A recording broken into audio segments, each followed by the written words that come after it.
transitions us into the next topic, which is about wide receivers.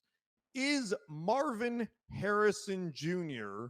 the best wide receiver in the draft? Let me kick this one off, Jimmy, by saying the following. Marvin Harrison Jr. is the son of one of the greatest receivers of all time, Marvin Harrison, I guess, Sr., right? Not when he was playing, but Marvin Harrison, Indianapolis Colts, there with Peyton Manning all those years. Yes. Manning and Harrison broke like basically every possible record they could as a quarterback receiver duo. They were fantastic. And Jimmy, I really want your professional insight on this.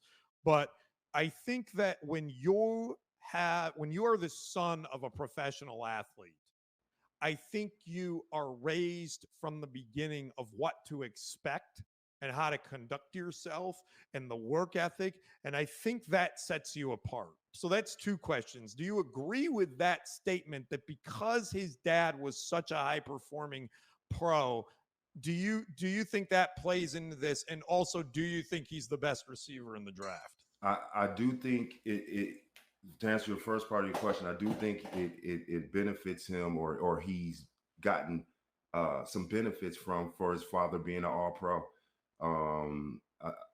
Growing up under him, learning just the little intricacies and learning the mindset, learning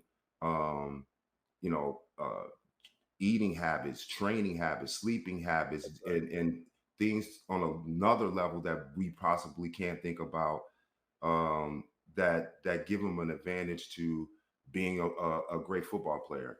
So, I mean, we when I watch him play, he looks like, a world-class athlete that's out there doing his thing. And again, going back to scheming, right? They tried to scheme to lower his production, but it didn't matter what they did to him. He always found a way to make an impact on the game. I think that's a really important answer your second question. Yeah.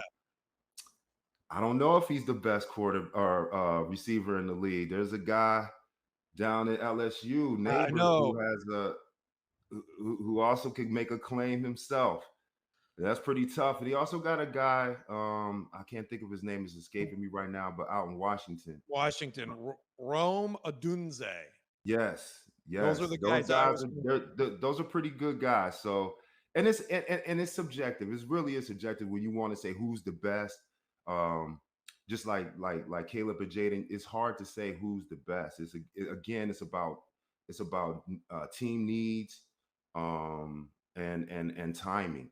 So wherever these guys go, in their mind, I'm sure they think or feel like they're the best.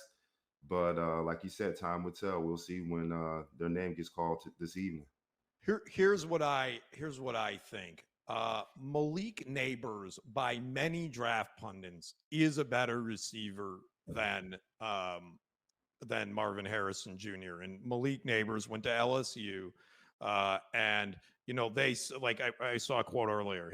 His skills with the ball in his hands are just different. His acceleration is just different. He led the nation with 89 catches and 1,569 yards and 14 touchdowns. I mean, he just tore the roof off the ball. Rome Odunze, who you mentioned, is a fantastic human being. He can pretty much do anything on the field. But here is my argument for Marvin Harrison Jr. And I did not have this opinion 4 minutes ago. Malik Neighbors was catching passes from who? Jaden Daniels. That's right. Rome Odunze was catching passes from who? A guy who just transferred. Michael Penix Jr. Yes. No, you're right. Marvin Harrison Jr. was catching passes from who? A guy who transferred, Kyle McCord. You don't even know who is Kyle McCord. He had 67 catches for 1,211 yards, 14 touchdowns, and almost 20 yards per catch from Kyle McCord. So That's a great argument. I can't argue that. I can't argue that down. That I think you won that one.